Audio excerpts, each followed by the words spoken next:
सारा उन पर केस किया जा रहा है। सारा उनके जो पढ़ने वाले स्टूडेंट्स उन पर केस किया जा रहा है। 150 से ज़्यादा बच्चे पकड़े गए और 200 के पीछे पुलिस दौड़ रही है। मैं भी देखता हूँ भजनलाल सरकार में कितना एकदम है। ये हमें थकाते हैं या हम भजनलाल को थकाते हैं, ये पता लग जाए हमारी अग्नि परीक्षा है कि कौन किसको थका रहा है। और मेरे तो हथियार 2014 के अंदर जमा है, मेरी रिवॉल्वर 12 बोर कम से कम 5 लाख का हथियार है। 14 में वसुंधरा जी ने मुकदमा दर्ज किया एक मंत्री से, तब हथियार जमा कराए थे, उसके बाद मैंने लिए ही नहीं वापस। जबकि एमपी को रेड पासपोर्ट के साथ साथ हथियार 24 घंटे तक एमपी एमएलए को सरकार देती है। मुझे सुरक्षा भी दी थी, आपको पता है किसके कहने से, मैंने तो नहीं मांगी, दे दियो कि मुझे हथियार भी नहीं चाहिए, पड़े हथियार। ये सरकार का निकम्मापन है।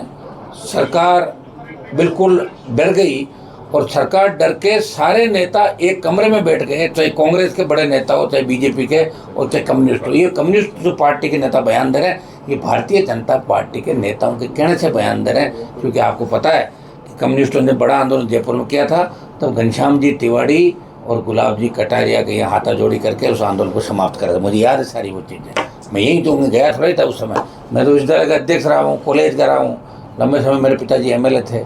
कई लोग तो 93 94 में, वो हमें क्या राजनीति करें, हम तो स्कूल से लेके कॉलेज यूनिवर्सिटी जा रहे हैं उसी के अध्यक्ष बने भाई। स्कूलों में चुनाव कराए, कॉलेज यूनिवर्सिटी विधायक सांसद पार्टियां, और जा रहे वहाँ सस्पेंड हुए।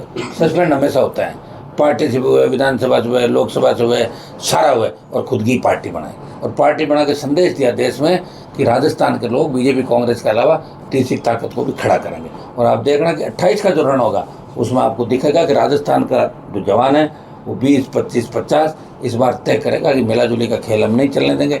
जिस तरह हमारे बच्चे सुसाइड करें नीट को लेके, जो सीबीएसई का 12th का जिस तरह हटाया लोगों को परीक्षा प्रणाली है इसे कराने की बात को करके, कितने बच्चे हताश है, निराश है, कोई बोलने वाला नहीं।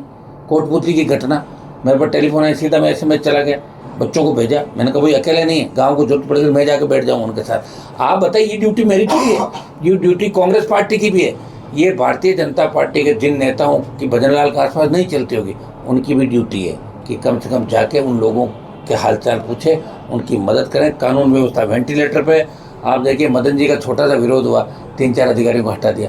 क्या लोकतंत्र में विरोध करना अपराध है? या हमारे यूनिवर्सिटी गेट पे जो बच्चे आंदोलन कर रहे थे, एक मुकदमा इस बात का भी और दर्ज कर लिया कि पुतला क्यों जलाया। तो अब जो बीजेपी वालों ने पुतला जलाया 3 दिन पहले, उनका भी हम करवा रहे हैं। कांग्रेस जल सब पे करो मुकदमा। या RLP के लिए कोई नया नियम लेकर आए हो कि RLP हल्ला करे तो मुकदमा और दूसरी पार्टियां हल्ला करे तो मिलाजुली का खेल। ये चल रहा है राजस्थान के अंदर।